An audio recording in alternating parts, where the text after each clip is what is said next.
Elle était au commencement avec Dieu. Toutes choses ont été faites par elle, et rien de ce qui a été fait n'a été fait sans elle.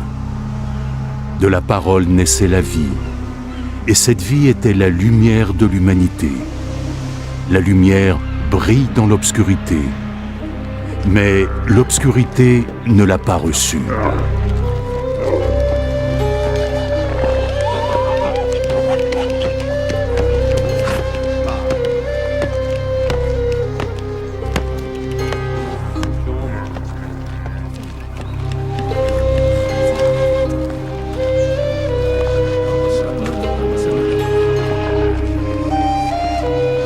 Dieu envoya son messager, un homme appelé Jean, qui vint pour parler de cette lumière aux hommes, afin que tous puissent entendre le message et y croire. Lui-même n'était pas la lumière, il était là pour parler de cette lumière. C'était la véritable lumière, la lumière qui vient au monde et illumine tous les hommes.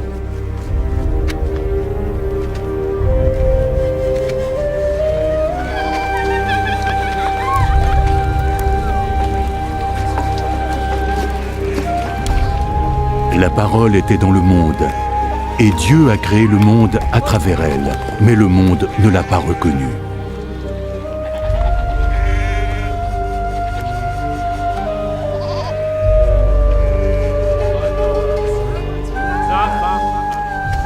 Il est venu dans son propre pays, mais les siens ne l'ont pas accueilli.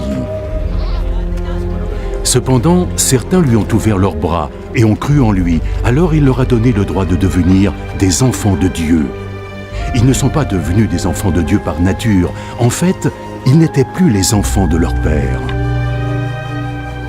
Dieu était devenu leur propre père.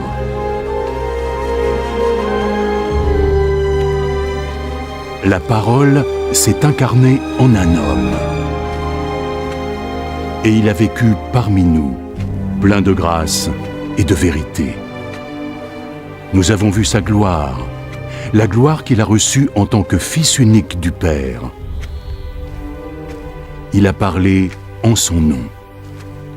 C'est lui qui est unique, celui dont je parlais quand j'ai dit « Il vient après moi ». Mais il est bien plus grand que moi, parce qu'il existait bien avant que je naisse.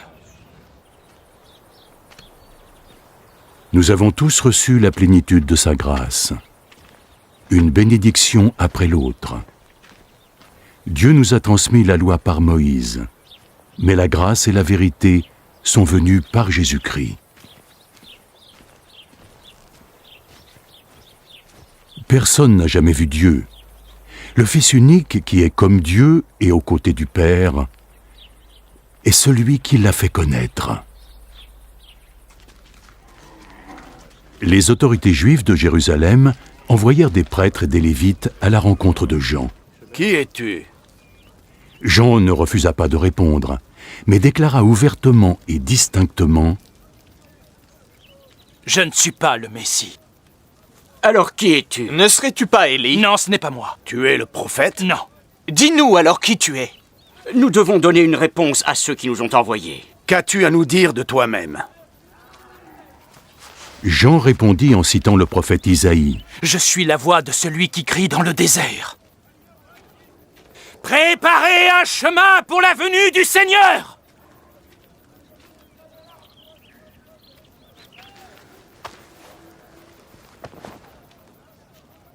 Les messagers qui avaient été envoyés par les pharisiens lui demandèrent alors « Mais alors si tu n'es pas le Messie, ni Élie, ni le prophète, pourquoi baptises-tu?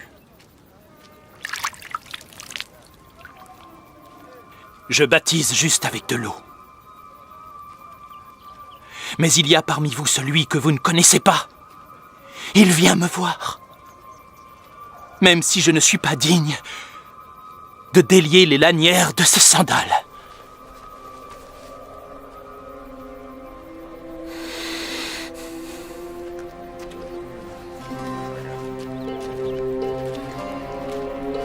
Tout cela se passait à Béthanie, sur la rive est du Jourdain, là où Jean baptisait.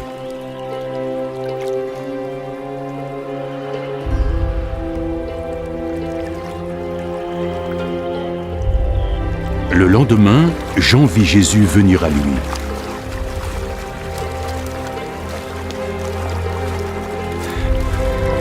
Là, voici l'agneau de Dieu qui enlève le péché du monde.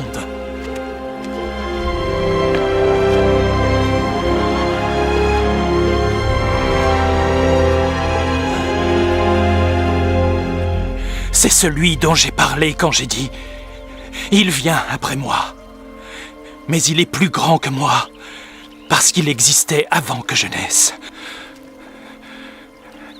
Je ne savais pas qui il serait, mais que je viendrais ici le baptiser avec l'eau, afin de le faire connaître au peuple d'Israël.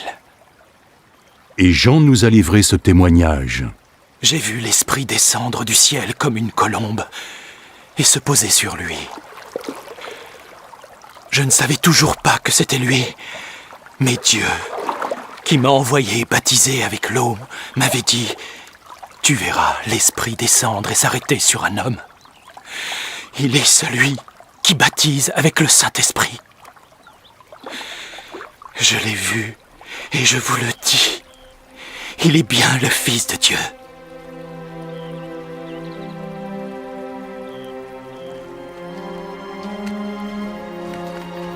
Le lendemain, Jean était encore là, avec 2 de ses disciples, quand il vit Jésus passer près d'eux.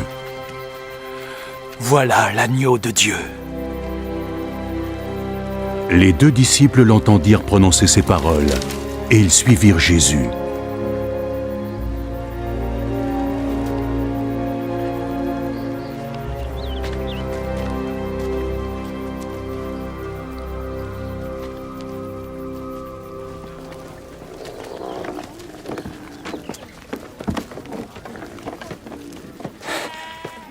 Jésus se retourna et vit qu'ils le suivaient. Que cherchez-vous? Où est-ce que tu vis, Rabbi? Ce mot signifie maître. Venez, vous verrez. Il était alors près de 4 heures de l'après-midi. Ils le suivirent et virent où il habitait, et ils passèrent le reste de la journée avec lui. Ayons l'oreille ouverte pour entendre la voix du Seigneur et la main prête pour agir, suivant ses ordres. L'obéissance amène la bénédiction et il y a un grand salaire. Abonne-toi et partagez l'Évangile. Que Dieu vous bénisse abondamment.